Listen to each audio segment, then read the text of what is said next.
Praise the Lord. கர்த்தருடைய பரிசுத்த நாமத்திற்கு மகிமை உண்டாகட்டும். Praise Lord, परमेश्वर का पवित्र नाम को महिमा हो. இயேசு கிறிஸ்து வேதாகமத்தில் ஒவ்வொரு புத்தகத்தின் மூலமாகவும் வெளிப்படுத்தப்படுகிறார். यीशु मसीह इस बाइबल के हर एक पुस्तक के माध्यम से पुस्तक के द्वारा वो प्रकट किया जा रहा है. 66 புத்தகங்களும் இயேசு கிறிஸ்துவை வெளிப்படுத்துகின்றன. जो 66 पुस्तक है, 66 पुस्तक है, वो सारे पुस्तकों यीशु मसीह को ही दर्शाता है, यीशु मसीह को ही बताता है. ஆதியாகம புத்தகம் எப்படி இயேசு கிறிஸ்துவை வெளிப்படுத்துகிறது என்பதை குறித்து 7 காரியங்களை நாம் பார்த்து வருகிறோம். जो उत्पत्ति का पुस्तक कैसा प्रभु यीशु मसीह को प्रकट करते हैं करके हम 7 बातें को उसमें से हम देख रहे हैं. முதலாவது காரியம் அவர் ஸ்திரீயின் வித்தாக வெளிப்படுத்தப்படுகிறார். जो उसमें उत्पत्ति में पहला विषय है वो यीशु मसीह को स्त्री का वंश का तरह वो क्या करता है, दर्शाया जाता है, प्रकट किया जाता है. ஏதேனில் அடிக்கப்பட்ட மிருகமாக அவர் வெளிப்படுத்தப்படுகிறார். जो अदेन में जो मारा गया उस मेमने के जो मेमने का तरह वो दर्शाया गया है. மூன்றாவதாக அவர் ஆபேலுடைய பலியாக அவர் வெளிப்படுத்தப்படுகிறார். तीसरी बात है वो आबिल का जो बलि, जो आबिल के बदले में आबिल का बलि का वहाँ दर्शाया जाता है. நான்காவதாக அவர் நோவாவின் பேழையாக வெளிப்படுத்தப்படுகிறார். चौथी बात है वो नूह का जहाज का तरह वो दर्शाया जाता है. नूह का जहाज वो यीशु मसीह को दर्शाता है. ஐந்தாவதாக ஈசாக்குக்கு பதிலாக பலியான ஆடாக அவர் வெளிப்படுத்தப்படுகிறார். तो 5वां बात है कि ईसाक के बदले में जो बलि चढ़ाया गया एक मेमने के तरह वो दर्शाया जाता है. மோரியா என்ற மலையிலே அங்கே கிறிஸ்து வெளிப்படுத்தப்படுவதை நாம் பார்க்கிறோம். மோரியா என்ற மலையிலே இயேசு கிறிஸ்து வெளிப்படுத்தப்படுவதை நாம் பார்க்கிறோம். तो मोरिया करके एक देश का वो पहाड़ों में वहाँ यीशु मसीह प्रकट हुआ, पहाड़ों में करके हम देखते हैं. வாசிக்கலாம் ஆதியாகமம் 22வது அதிகாரம் 6 முதல் 8 வசனங்கள் வரை. तो हम पढ़ेंगे उत्पत्ति 22वां अध्याय और 6 से 8 तक. 6 முதல் 8 வசனங்கள். 6 से 8. ஆபிரகாம் இங்க தன்னுடைய குமார் அந்த பின்னணியை நான் சொல்லிவிடுகிறேன். இங்க என்ன நடக்குதுன்னா ஒரு நாள் தேவன் ஆபிரகாம் இடத்துல சொல்லுகிறார். அந்த காரியத்தை நீங்க பாத்தீங்கன்னா 22:2 எழுதப்பட்டிருக்கிறது. அப்பொழுது அவர் एक दिन अब्राहम अपना बेटा को कुछ बोल रहे थे. वो बात 22वां अध्याय उत्पत्ति 22वां अध्याय 2 में लिखा है गया है. அப்பொழுது அவர் உன் புத்திரனும் உன் ஏகசுதனும் உன் நேசகுமாரனுமாகிய ஈசாக்கை இப்பொழுது அழைத்துக் கொண்டு மோரியா தேசத்துக்கு போய் அங்கே நான் உனக்கு குறிக்கும் மலைகளில் ஒன்றின் மேல் அவனை தகன பலியாக பலியிடு என்றார். तो वहाँ उसने कहा अपने पुत्र को अर्थात अपने इकलौते पुत्र इसहाक को जिसे तुम मेरा जिसे तुम प्रेम करता है संग लेकर मोरिया देश में चला जा और वहाँ उसको एक पहाड़ के ऊपर जो मैं तुझे बताऊंगा होम बलि करके चढ़ा.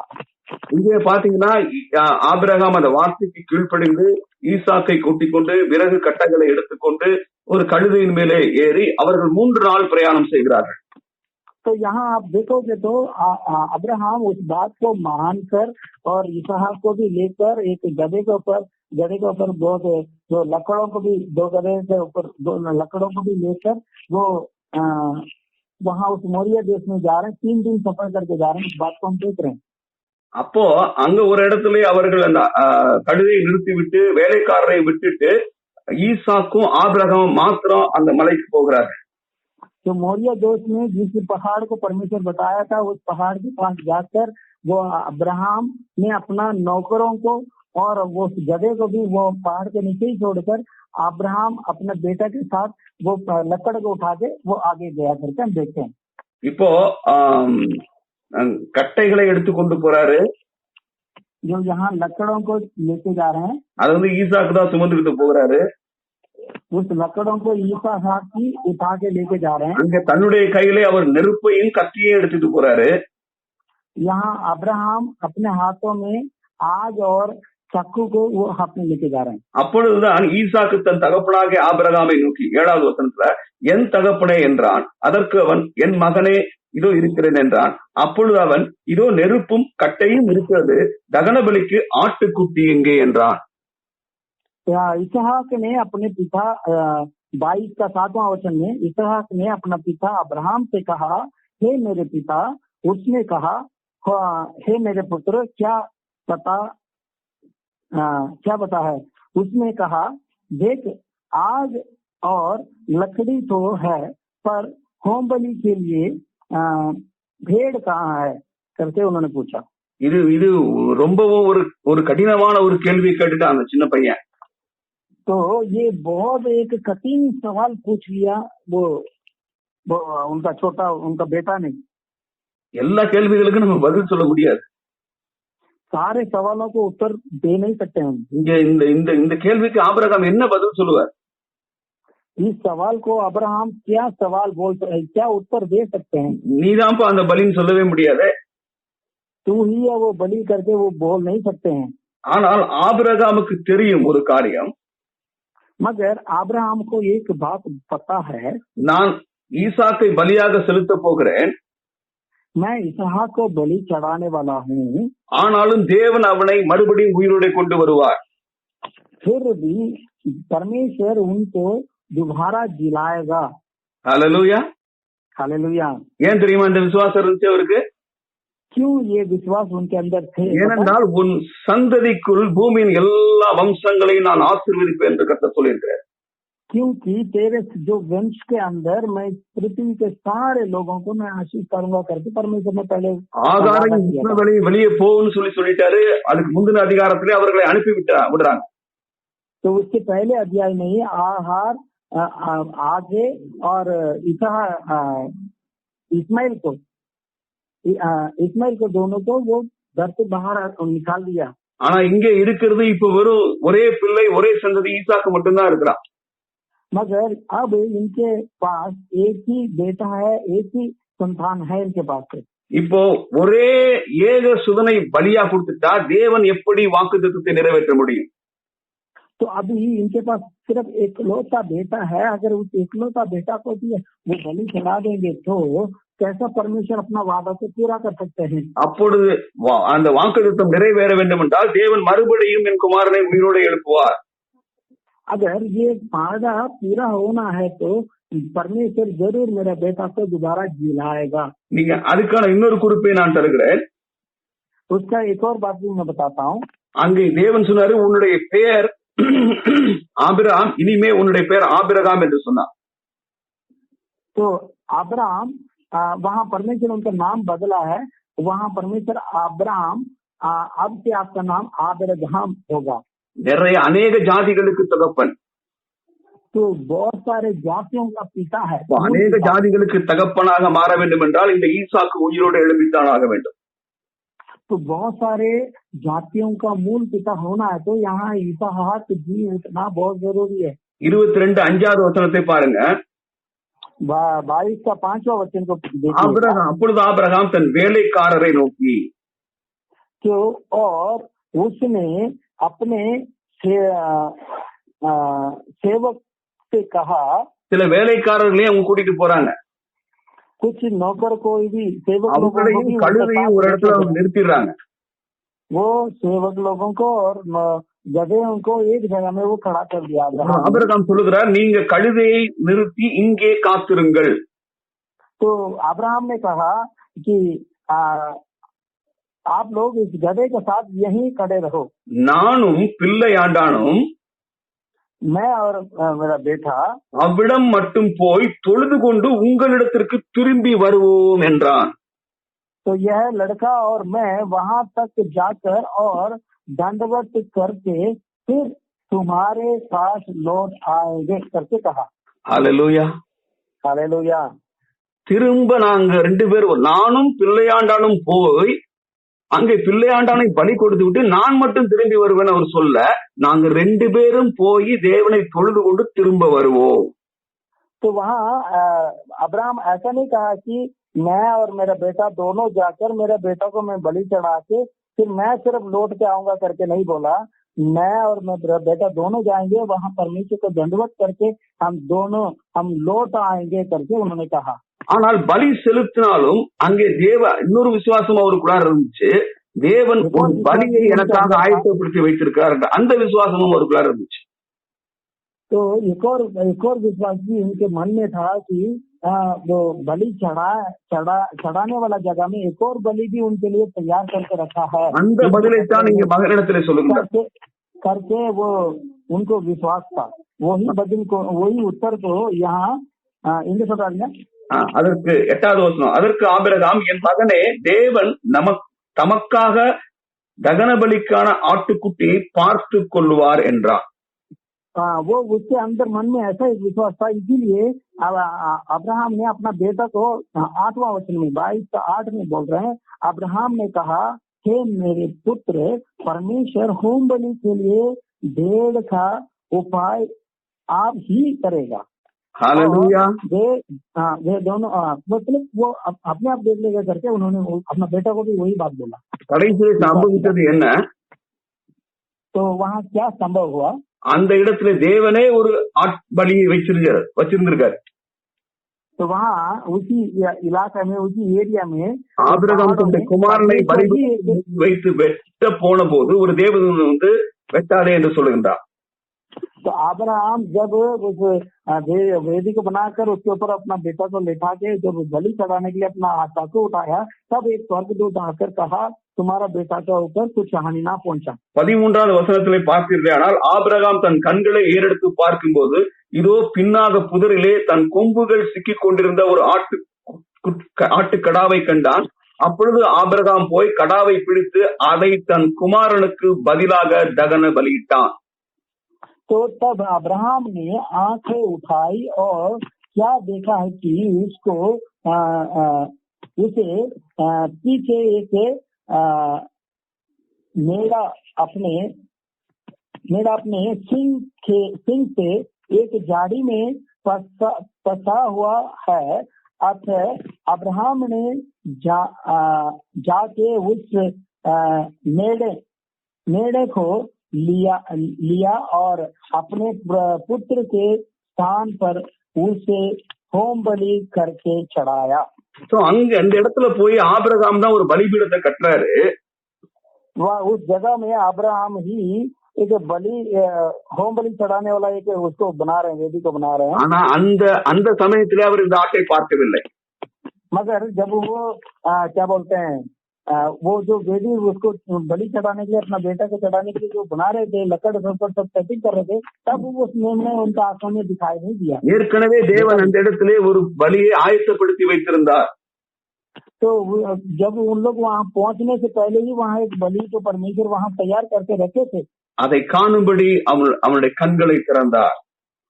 उस मेमना को, उस बलि को उसके बेटा के बदले में जो तैयार करके रखा था, उसको देखने के लिए उनके आंखों को परमेश्वर खोला। தேவன் அந்த ஆட்டுக்குட்டியை பார்த்துக் கொள்வார் என்று ஆபிரகாம் சொன்ன அந்த வார்த்தையின்படியே जो परमेश्वर अपना भेड़ों को, अपना मेमना को वो देख लेगा, अपना बलि को वो देख लेगा करके जो अब्राहम ने कहा, उसी वचन के अनुसार தேவன் அங்கே ஒரு பலியாட்டை ஆயத்தப்படுத்தி வைத்திருந்தார். परमेश्वर वहाँ एक बलि के लिए मेमना को ऑलरेडी तैयार करके रखा। இந்த பலியை செலுத்தின பிறகு ஆபிரகாம் அந்த இடத்திற்கு யெகோவா ஈரே என்று பெயரிட்டார். इस बलि चढ़ाने के बाद अब्राहम उस जगह को यहोवा जीरे करके वहाँ नाम दिया।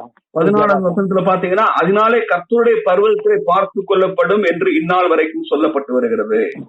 तो 14 वचन में देखा तो अब्राहम ने उस जगह का नाम यहोवा जीरे रखा। इसी के अनुसार आज तक भी कहा जाता है कि यहोवा के पहाड़ पर उपाय किया जाएगा। இப்ப பாத்தீங்கன்னா இந்த மோரியா என்கிற இடம் தேவனால் தெரிந்து கொள்ளப்பட்ட ஒரு இடம். तो अब हम देखेंगे तो मोरिया करके एक जगह है, परमेश्वर तौर से चुने हुए एक जगह है।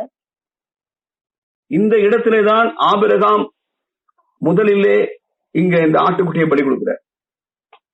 तो इसी जगह में पहले बार अब्राहम वहाँ एक वो मेमने को वहाँ बलि चढ़ाया। அதுக்கப்புறம் இன்னொரு சுவாரஸ்யமான ஒரு விஷயம் நடக்குது. उसके बाद वहाँ एक और एक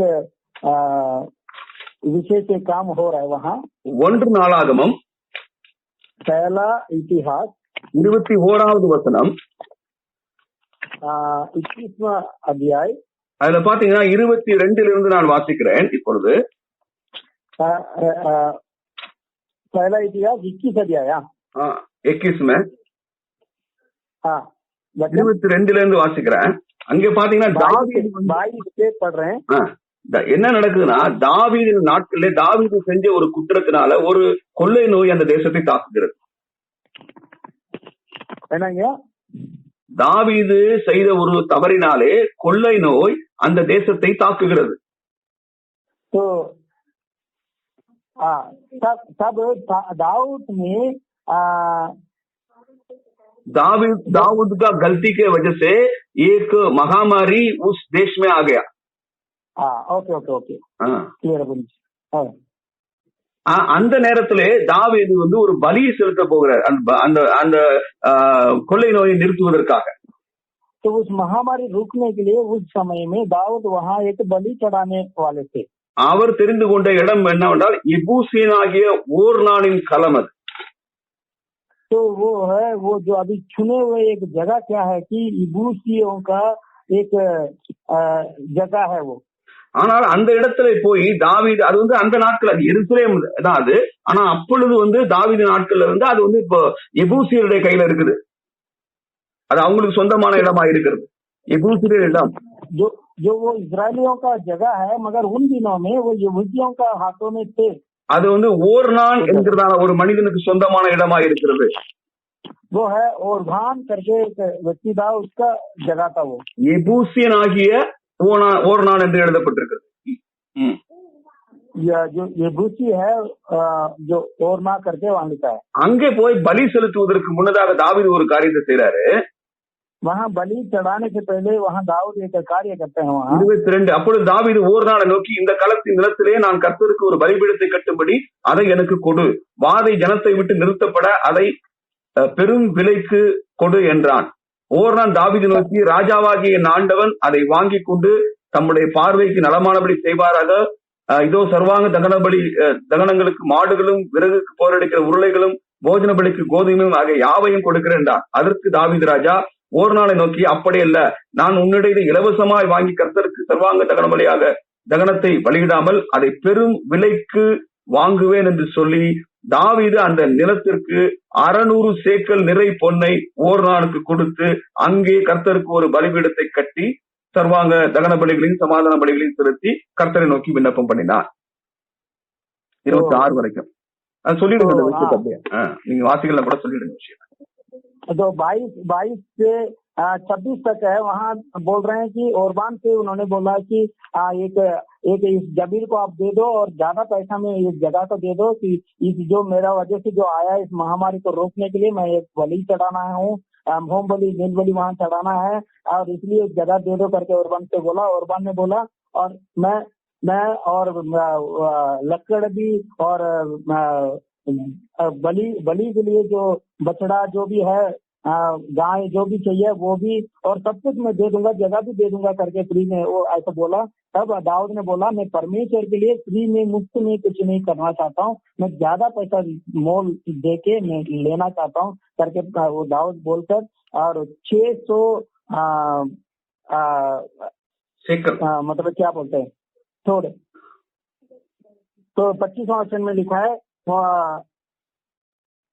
600 थोड़े कुछ देकर उन्होंने उस जगह को खरीद कर वहाँ उन्होंने उस जगह खरीद कर वहाँ बलि चढ़ाया करके हम देख रहे हैं. இப்போ உடனே என்ன ஆகுது? பலி செலுத்த உடனே यहाँ बलि चढ़ाने से तुरंत क्या हो रहा है? वहाँ அந்த தேவதூதன் தன் பட்டயத்தை உரையில திரும்ப போட்டுக்கிறார். ஒரு தேவதூதன் நின்னுட்டு இருக்கிறார். तो वहाँ एक स्वर्गदूत वहाँ खड़े थे, जो तलवार को खुला हुआ तलवार को हाथ में पकड़ते हुए वो अपना उसमें ही डाल दिया, तलवार को जिसमें डालना है उसे. தேவன் வந்து அக்கினியை அனுப்பி அந்த பலியை அங்கீகரிக்கிறார். तो परमेश्वर उस जगह में आग को पेश कर उस बलि को अंगीकार किया. இப்போ 22 அதிகாரம் 1 வசனத்துல என்ன சொல்றாரு தாவீது? तो तब अब 22वां अध्याय पहला वचन में क्या बोल रहे हैं? தேவனாகிய கர்த்தருடைய ஆலயம் இருக்கும் ஸ்தலம் இதுவே. இஸ்ரவேல் பலியிடும் சர்வாங்க தகன பீடம் இருக்கும் ஸ்தலமும் இதுவே. तब दाऊद ने कहा यहोवा परमेश्वर का भवन यही है और इजराइल के लिए होम बलि के देवी यही है करके उन्होंने बोला. இப்போ நீங்க தொடர்ந்து அதை வாசித்தீர்களானால் உங்களுக்கு தெரியும், இந்த இடத்தை தான் தாவீது தேவ ஆலயத்தை கட்டுவதற்கென்று தெரிந்து கொள்கிறார். तो अगर आप लगातार अगर आगे आप पढ़ के देखोगे तो तब आपको पता चलेगा कि इसी जगह को दाऊद ने जो परमेश्वर के लिए मंदिर बनाने के लिए इसी जगह को दाऊद ने चुना है. இந்த இடத்தில்தான் சாலமோன் கர்த்தருடைய ஆலயத்தை கட்டுவதை நாம் பார்க்கிறோம். इसी जगह में सुलेमान जो उनका बेटा है वो वहाँ परमेश्वर का मंदिर को जो बनाया है और वो इस बात को हम देखते हैं यहाँ. இந்த இடம் மோரியா மலையில தான் ஆபிரகாம் பலி செலுத்தினாரு, அதுக்கப்புறம் தாவீது பலி செலுத்தினாரு, அதற்கப்புறம் கர்த்தருடைய ஆலயம் இங்குதான் கட்டப்படுகிறது. जो वो मोरिया देश है वो उसी देश में पहला बलि जो अब्राहम ने अपना बेटा का बदले में वहाँ बलि चढ़ाया, उसके बाद जो ये महामारी ये रोकने के लिए एक बलि चढ़ाया, उसकी जगह में वहाँ मंदिर बनाया गया है. இன்னொரு வசனத்தை ஆதாரமாக அதற்கு தருகிறேன். 2 நாளாகமம் 3வது அதிகாரம் 1வது வசனம். एक और वचन मैं आपको दिखाना चाहता हूँ. दूसरा इतिहास 3रा अध्याय 9வது அதிகாரம் ஐயா 3:1 पहला वचन. பின்பு சாலமோன் எருசலேமில் தன் தகப்பனாகிய தாவீதுக்கு காண்பிக்கப்பட்ட மோரியா என்னும் மலையில் எபூசியனாகிய ஓர்னான் களம் என்னும் தாவீது குறித்து வைத்த ஸ்தலத்திலே கர்த்தருடைய ஆலயத்தை கட்ட துவங்கினான். तब सुलेमान ने यरूशलेम में मोरिया नामक पहाड़ पर उसी स्थान में यहोवा का भवन बनाना आरंभ किया, जिसे उसके पिता दाऊद ने दर्शन पाकर यबूसी होनोन के गलिहान में तैयार किया था. நன்றாக கவனியுங்கள். சரி, आप ध्यान से सुनिएगा. முதலிலே ஆபிரகாம் இங்கு பலி செலுத்தினார். पहले बलि है अब्राहम वहाँ इसहाक के बदले में தான் பலியாக செலுத்தப்பட போகிறார் என்பதற்கு அடையாளமாக அந்த ஒரு தேவனால் ஆயத்தப்படுத்தப்பட்டிருந்த ஒரு ஆட்டை அவர் பலி செலுத்தினார். तो पहला है वो एक बलि चढ़ाया, वो है दर्शाता है कि यीशु मसीह ही बलि होने वाला है करके जो परमेश्वर ने तैयार करके रखा है उस मेढ़े को वहाँ बलि चढ़ाया. அதை தொடர்ந்து சில 100 வருடங்களுக்கு பிறகு தாவீது அந்த இடத்துல பலி செலுத்துகின்றார். उसके बाद कुछ 100 साल के बाद तो वहाँ दाऊद वहाँ बलि चढ़ाता है. அந்த இடத்திலே 40 ஆண்டுகளாக वहाँ बलि चढ़ाता அதே இடத்திலே 40 बलि चढ़ाया. அந்த இடத்துல 40 ஆண்டுகளாக ஒரு ஆலயத்தை கட்டி மறுபடியும் அங்கு இஸ்ரவேல் ஜனங்கள் பலி செலுத்த ஆரம்பிக்கிறார்கள். वहाँ 40 साल से वहाँ एक परमेश्वर का मंदिर को वहाँ बना के वहाँ दोबारा वहाँ बलि चढ़ाने लग गया. அதை தொடர்ந்து 470 வருடங்களுக்கு அந்த இடத்துல பலி செலுத்தப்படுகிறது. उसके बाद लगातार 470 साल वहाँ लगातार उसी जगह में बलि चढ़ाया गया है. அதுக்கப்புறம் இஸ்ரவேலர்கள் பாபிலோனால் சிறைபிடிக்கப்படுகிறார்கள், அந்த தேவாலயம் இடிக்கப்படுகிறது. उसके बाद इस्राएल लोग बाबिलोन के लोगों का द्वारा वो मतलब बंदी बनाया गया. उसके बाद वो मंदिर तोड़ दिया गया. அதன் பிறகு கிட்டத்தட்ட 70 ஆண்டுகள் கழித்து ஜெருபாபேல் அந்த ஆலயத்தை சீர்படுத்துகிறார். तो उसके बाद लगभग 70 साल के बाद जेरुब्बाबेल है वो उस मंदिर को वो ठीक कर रहे हैं. மறுபடியும் அங்கு பலி செலுத்தப்படுகிறது. दोबारा वहाँ बलि चढ़ाया गया है. ஆலய கட்டுமான பணி முழுமையாக ஏரோது நாட்களில் தான் நிறைவு பெறுகிறது. जो मंदिर बनाने वाला काम जो पूरी विधि से जो पूरा हुआ वो यरोदेक का समय में ही वो पूरा हुआ है. கிட்டத்தட்ட 1000 ஆண்டுகளுக்கு தினந்தோறும் அங்கே பலி செலுத்தப்படுகிறது. लगभग 1000 साल वहाँ लगातार वहाँ बलि चढ़ाया गया है. இயேசு கிறிஸ்து சிலுவையிலே மரிக்கப் போகிறார் என்பதற்கு ஒரு செய்தியாக அந்த இடத்திலே அவருடைய பலியிடப் போகிறார் என்ற ஒரு தீர்க்க தரிசன ஒரு செயலாக அங்கே தொடர்ந்து பலி செலுத்திக் கொண்டிருக்கிறார்கள். तो यीशु मसीह वहाँ सूली पर चढ़ाने वाला है, चढ़ाया जाने वाला है करके वो दर्शाने के लिए, बताने के लिए ही वहाँ लगातार 1000 साल वहाँ बलि चढ़ाया गया है। ஆனால் என்றைக்கு இயேசு கிறிஸ்து கல்வாரியிலே தன்னை பலியாக ஒப்பு கொடுத்தாரோ, मगर जिस दिन यीशु मसीह कलवरी क्रूस पर अपने आप को जो बलि का दहन का रूप में चढ़ाया है, அந்த நாளிலே தேவாலயத்தின் திரைச்சீலை மேல் தொடங்கி கீழ் வரை கிழிக்கப்பட்டது। उन दिनों में जो परमेश्वर का भवन के जो अति पवित्र स्थान को जो अलग करने वाला वो जो पर्दा है, ऊपर से नीचे तक 2 भाग में फाड़ दिया गया है। அதன் அர்த்தம் என்னவென்றால் இனி பலி செலுத்தப்படுதல் அவசியமில்லை। उसका अर्थ क्या है कि अब से आगे बलि चढ़ाने का कोई जरूरत नहीं है। ஆனாலும் மறுபடியும் அவங்க செலுத்திக்கிட்டே இருக்கிறாங்க। फिर भी उन लोग यहूदी लोग वो चढ़ाते रहते हैं बलि। கிட்டத்தட்ட ஒரு 30-35 வருஷத்துக்கு அப்படி செய்யறாங்க। तो उसके बाद यीशु मसीह का बलि मतलब सूली पर मरने के बाद भी 30-35 साल उन लोग चढ़ाते रहा। கிறிஸ்துவுக்கு பின் AD 70வது ஆண்டிலே தீத்து என்கிறதான அந்த ரோம மன்னன் படையெடுத்து வந்து அவர் என்ன செய்கிறான், தேவாலயத்தை முற்றிலுமாக அழித்து போட்டு விடுறார்। ஐயா உங்க வாய்ஸ் ரொம்ப பிரேக் ஆகுதுங்க। AD 70ல கிறிஸ்துவுக்கு பின் 70வது ஆண்டிலே, சரியா கேட்கல, கிறிஸ்துவுக்கு பின் 70வது ஆண்டிலே यीशु मसीह के जन्म के बाद 70वां साल में தீத்து என்கிறதான ரோம மன்னன் எருசலேமின் மீது படையெடுத்து வந்து அந்த ஆலயத்தை இடித்து விடுகிறார்। तो तीतुस नामक एक रोम के एक राजा था, वो उसके यरूशलेम का विरोध वहाँ वो चढ़ाई किया है और उस मंदिर को वहाँ तोड़ देते हैं। தான் பலி செலுத்தப்பட்ட பிறகு, தன்னையே பலியாக செலுத்தின பிறகு தேவாலயம் இனி அவசியமில்லை என்பதை நன்றாக அறிந்திருந்த இயேசு கிறிஸ்து அவங்கள்ட்ட சொல்றாரு, நீங்கள் காண்கின்ற இந்த பிரம்மாண்டமான ஆலயம் ஒரு கல்லின் மீது கல் இராதபடிக்கு இடிக்கப்படும் என்று சொல்கிறார்। तो अपने आप को बलि चढ़ाने के बाद यहाँ बलि का कोई जरूरत नहीं है करके जो जान लिया था, वही यीशु मसीह वहाँ जब जिंदा थे तब यरूशलेम में ही जाके कहा कि ये जो आप लोग देख रहे हैं इतना बड़ा बढ़िया एक मंदिर, अब एक पत्थर का ऊपर एक पत्थर नहीं रहेगा, ऐसा तोड़ दिया जाएगा, बर्बाद किया जाएगा करके उन्होंने बताया। 2000 வருஷங்களாக யூதர்கள் பலி செலுத்தாமல் இருக்கிறார்கள்।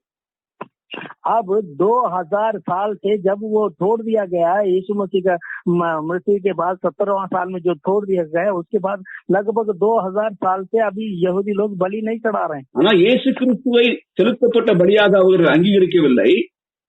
मगर यीशु मसीह जो चढ़ाया गया एक बलि का रूप में उन लोग अंगीकार नहीं किया है। அவருக்கு தேவாலயம் இல்லை, அதனால் அவர்கள் பலி செலுத்தவில்லை। उन लोगों को मंदिर नहीं है, इसलिए उन लोग बलि नहीं चढ़ाया। ஆனால் வேத வசனத்தின்படி மறுபடியும் அங்கே தேவ ஆலயம் கட்டப்படும்। मगर परमेश्वर का वचन के आधार पर दोबारा वहाँ मंदिर बनाया जाएगा, மறுபடியும் அவர்கள் அங்கே பலி செலுத்துவார்கள்। दोबारा उन लोग बलि चढ़ाएंगे। இப்பொழுது அந்த இடத்துல ஒரு முகமதியருடைய மசூதி இருக்கிறது, அதுதான் பிரச்சனைக்குரிய ஒரு விஷயம்। इन दिनों में उसी जगह में जो जेरूसलेम का मंदिर है, उसी जगह में एक मुस्लिम का एक मस्जिद है, उसी जगह में बना के रखा है। ஆனால் தேவாலயம் கட்டப்படும், அங்கு பலி செலுத்தப்படும்। मगर वहाँ मंदिर बनाया जाएगा, वहाँ बलि चढ़ाया जाएगा। அந்தி கிறிஸ்து அந்த தேவாலயத்திற்குள்ளே போவான்। अंतिक्रिस्त है जो अंतिक्रिस्त वो उस कलीसिया के अंदर जाएगा। அவன் சொல்லுவான், நான் தான் தேவன் என்று சொல்லி தேவனுக்கு சமமாகவும் தேவனுக்கு மேலாகவும் தன்னை உயர்த்துவான்। वो बताएगा मैं ही परमेश्वर हूँ, मैं परमेश्वर का समानता में और परमेश्वर का ऊंचा भी अपने आप को प्रकट करने के लिए, दिखाने के लिए वो தானியேலின் தீர்க்கதரிசனத்தின்படி அன்றாட பலியை அவன் நிறுத்துவான்। तो दानियल का भविष्यवाणी के अनुसार जो दिन प्रतिदिन करते हैं वो बलि चढ़ाते हैं, उस बात को वो रोकेगा। वहाँ இயேசு கிறிஸ்துவின் வருகைக்கு முன் எருசலேம் நகரத்திலே மறுபடியும் யூதர்களுக்கு ஒரு ஆலயம் கட்டப்படும்। यीशु मसीह के आगमन से पहले जो यरूशलेम में दोबारा एक मंदिर बनाया जाएगा। இங்க பாத்தீங்கன்னா யோவான் சொல்றாரு, யோவான் ஸ்நானகன் இயேசு கிறிஸ்துவை அறிமுகப்படுத்தும் போது யோவான் 1:29 இப்படியாக சொல்கிறார், இதோ உலகத்தின் பாவங்களை சுமந்து தீர்க்கிற தேவாட்டுக்குட்டி। तो यूहन्ना 1:21 में वहाँ यूहन्ना बपतिस्मा देने वाले ने वो 29 आ गया 29। यूहन्ना 1:29 में बता रहे हैं कि ये देखो ये दुनिया இதோ உலகத்தின் பாவங்களை சுமந்து தீர்க்கிற தேவாட்டுக்குட்டி. हाँ, तो उन्होंने बताया देखो ये दुनिया के पापों को उठाने वाला ये मेमना है करके वो इंट्रोड्यूस करा रहे हैं. உலகத்தின் பாவங்களை சுமந்து தீர்க்கிற தேவாட்டுக்குட்டி தான் இயேசு கிறிஸ்து. यह देख यह परमेश्वर का मेमना है जो जगत का पाप उठा ले जाता है. அன்றைக்கு ஈசாக்குக்கு பதிலாக அவர் பலியானார், அந்த ஆடு பலியாயிற்று.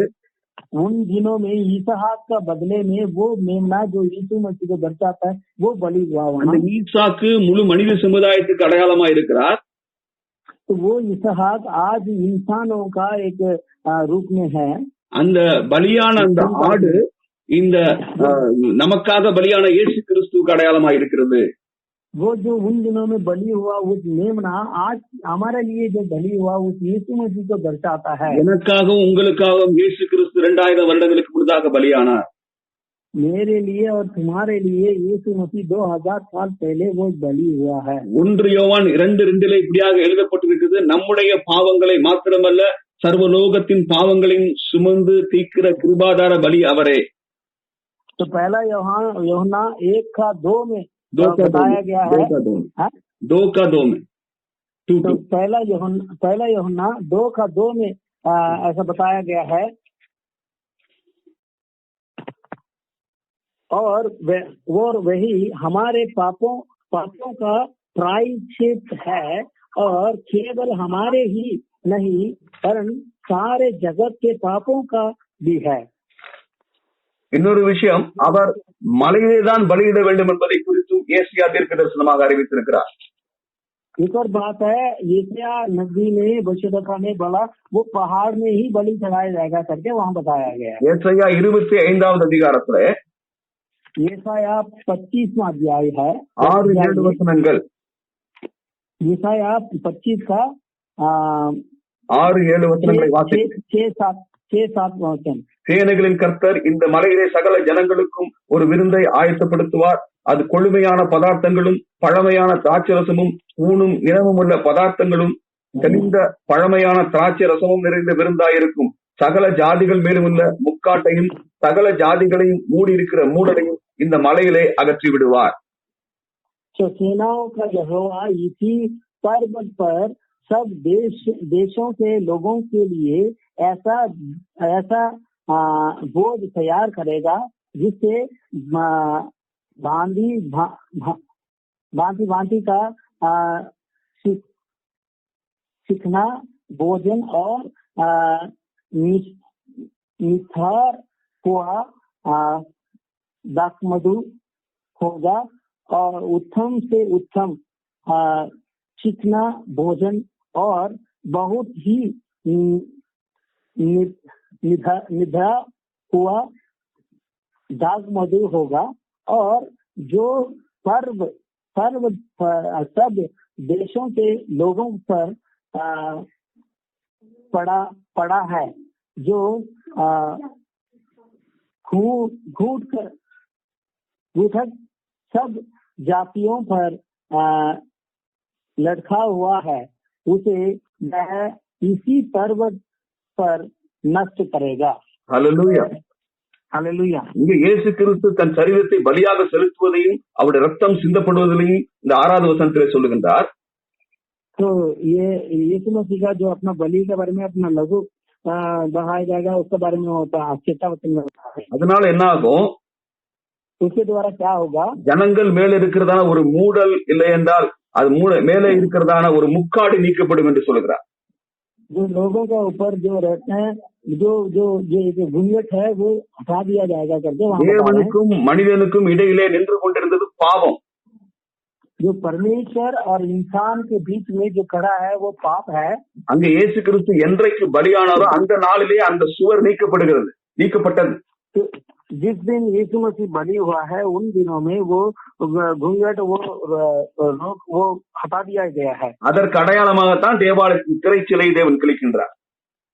उसके जो उसको दर्शाने के लिए ही तो पिता परमेश्वर वो जो पर्दा को ऊपर से नीचे तक वो फाड़ दिया. கீழிருந்து மேல் வரை அல்ல, மேலிருந்து கீழ் வரை கிழிக்கப்பட்டது. नीचे से ऊपर तक नहीं, ऊपर से नीचे तक वो फाड़ दिया गया है। அந்த உயரமான அந்த இடத்திலிருந்து அது தேவனே அந்த தேவாலயத்தின் திரைச்சீலை அன்றைக்கு கிழித்தார். ஏனென்றால் முக்காடு நீக்கப்பட்டு விட்டது. மனுஷனுக்கும் தேவனுக்கும் இடையில் இருந்த பாவமாகிய தடை நீக்கப்பட்டு விட்டது.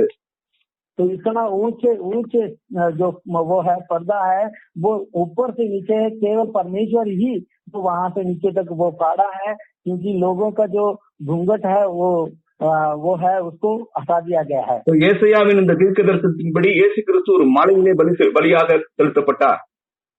तो येसाया का भविष्यवाणी के अनुसार यीशु मसीह पहाड़ में ही बलि चढ़ाया गया था, बलि हुआ। கொல்கத்தா என்றால் அது மூல பாஷையிலே மண்டை ஓடு என்று பெயர். அதுக்கு அர்த்தம் गोलकता का मतलब जो उसका जो मूल भाषा है उसमें वो एक खोपड़ी है, खोपड़ी करके वो अर्थ है। அதனுடைய லத்தீன் மொழிபெயர்ப்பு தான் கல்வாரி என்பது.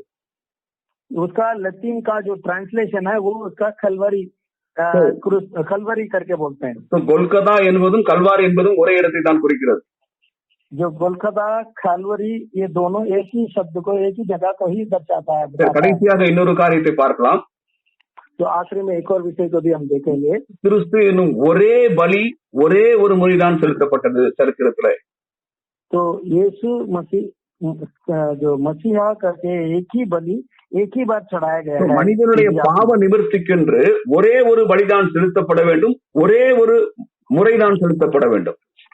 जो इंसान के पाप को मिटाने के लिए एक ही बलि चढ़ाया जाना है और केवल एक ही बार चढ़ाया जाना है।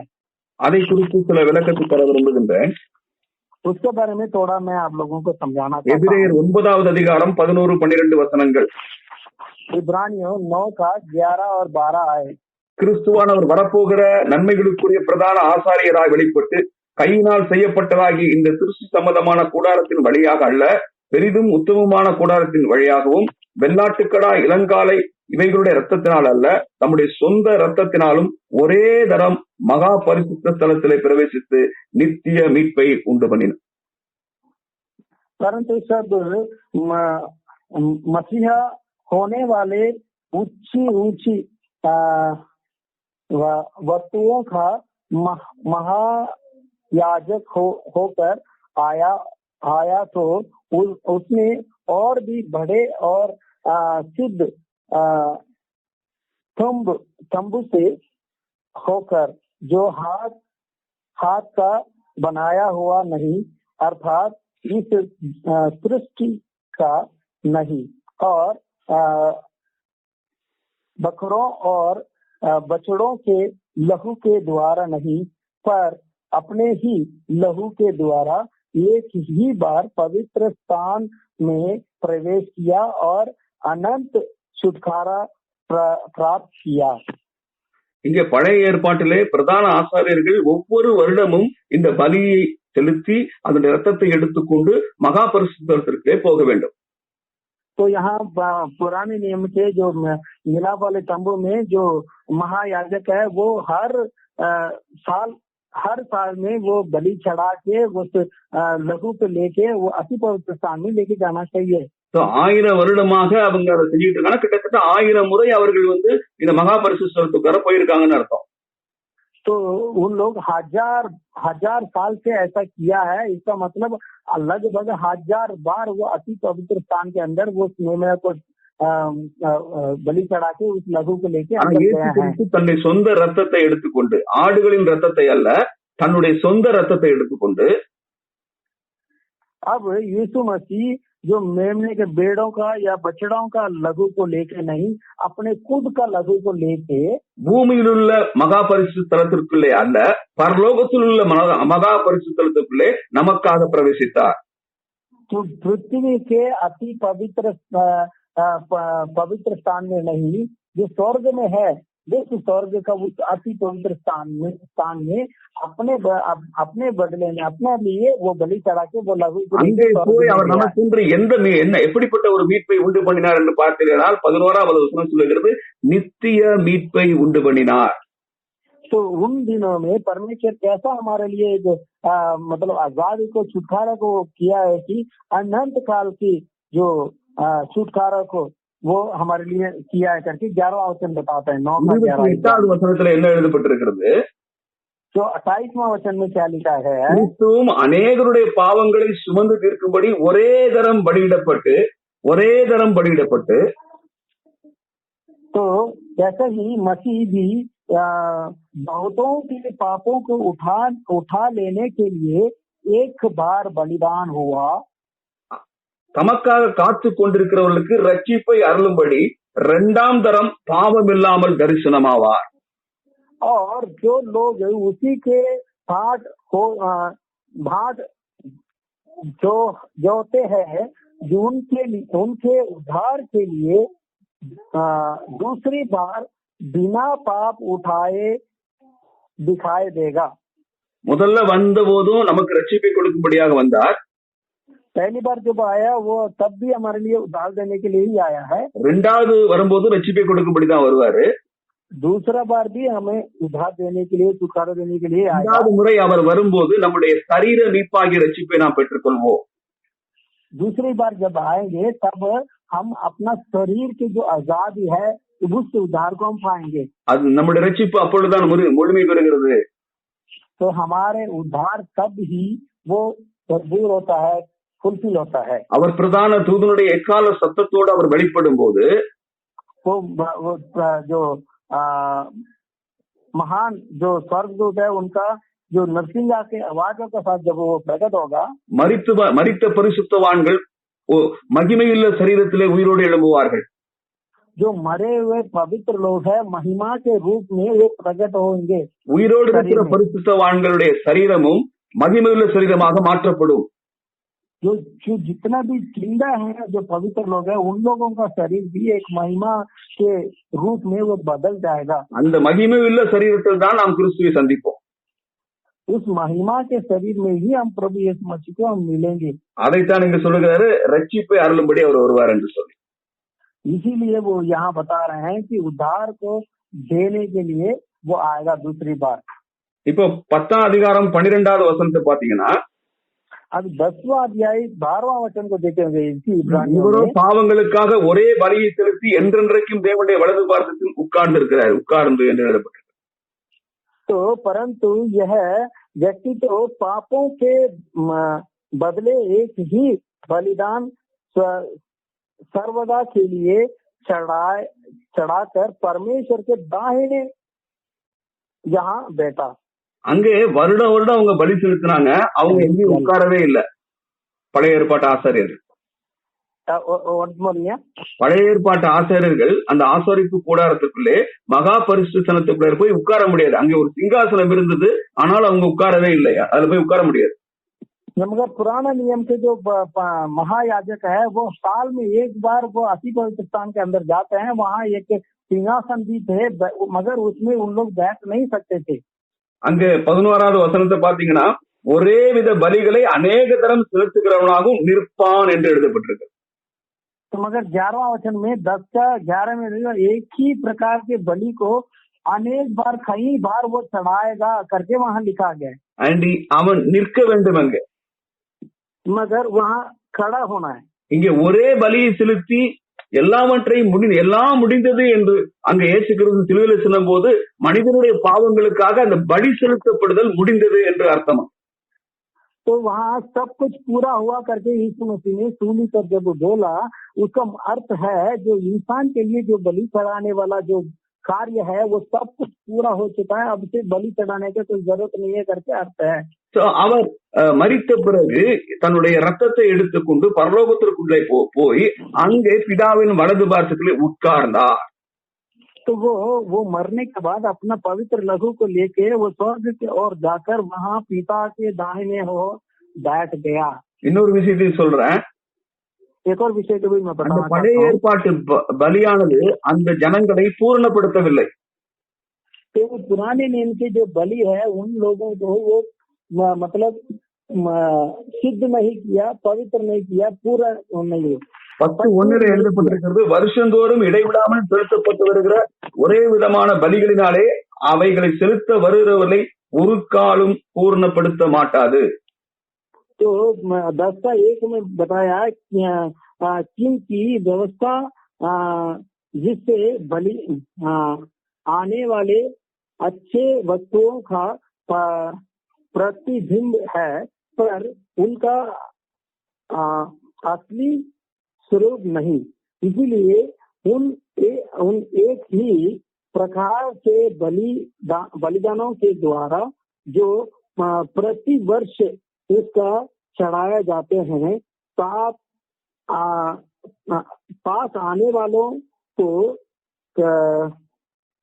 कभी सिद्ध नहीं कर सकती।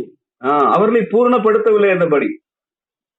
मतलब उन लोग सिद्ध नहीं कर पाए। ஆனா 14வது வசனம் 10:14 ஏனெனில் பரிசுத்தமாக்கப்படுகிறவர்களை ஒரே பலினாலே இவர் என்றென்றைக்கும் பூர்ணப்படுத்தி இருக்கிறார். मगर 14 वचन में 10:14 इब्रानियों 10:14 में, क्योंकि उसने एक ही चढ़ावे के द्वारा उन्हें जो पवित्र किए जाते हैं सर्वदा के लिए सिद्ध कर दिया है। So, அந்த ஒரே பலினாலே நாம் பரிசுத்தமாக்கப்பட்டிருக்கிறோம். அது மாத்திரமல்ல, அதே பலினாலே நாம் பூர்ணமாக்கப்படுகிறோம். तो एक ही बलि के द्वारा हम बलि पवित्र किए हैं और उसी बलि के द्वारा हम सिद्ध भी किया गया है। Hallelujah hallelujah. तो மோரியா மலையிலே ஈசாக் பதிலாக பலியிடப்பட்ட ஆட்டுக்குட்டி இயேசு கிறிஸ்துவை நமக்கு வெளிப்படுத்துகிறது. तो मोरिया देश में इसहाक के बदले में जो चढ़ाया गया वो मेढ़ है, वो यीशु मसीह को ही दर्शाता है। மலை தேவனால் தெரிந்து கொள்ளப்பட்ட மலை, वो पहाड़ है जो परमेश्वर के द्वारा चुने गया एक पहाड़ है।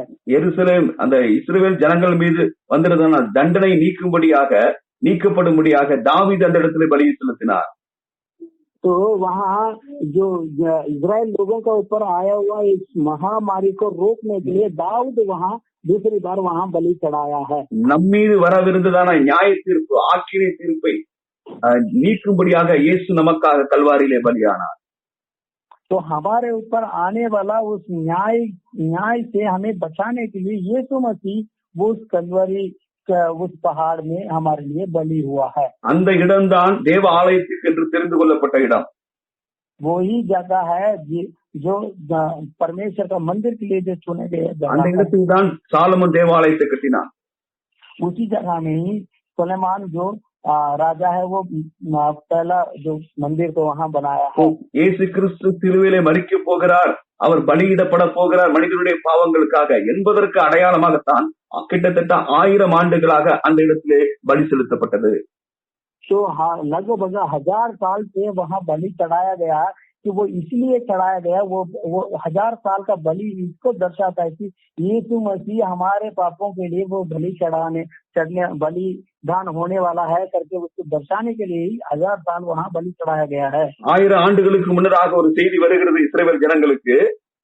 1000 साल पहले ही एक खबर आ रहे हैं इजराइल लोगों के लिए, जो உலகத்தின் பாவங்களை சுமந்து தீர்க்கிற தேவாட்டுக்குட்டி. देखो ये तो दुनिया के पापों को उठाने वाला और एक मेमना है। இது ரொம்ப ஒரு அருமையான வெளிப்பாடு என்று நான் நினைக்கிறேன். ये बहुत एक अद्भुत एक प्रकाशन करके मैं सोचता हूँ। கர்த்தர் உங்களை ஆசீர்வதிப்பாராக. परमेश्वर आप सभी को आशीष करें। आमीन।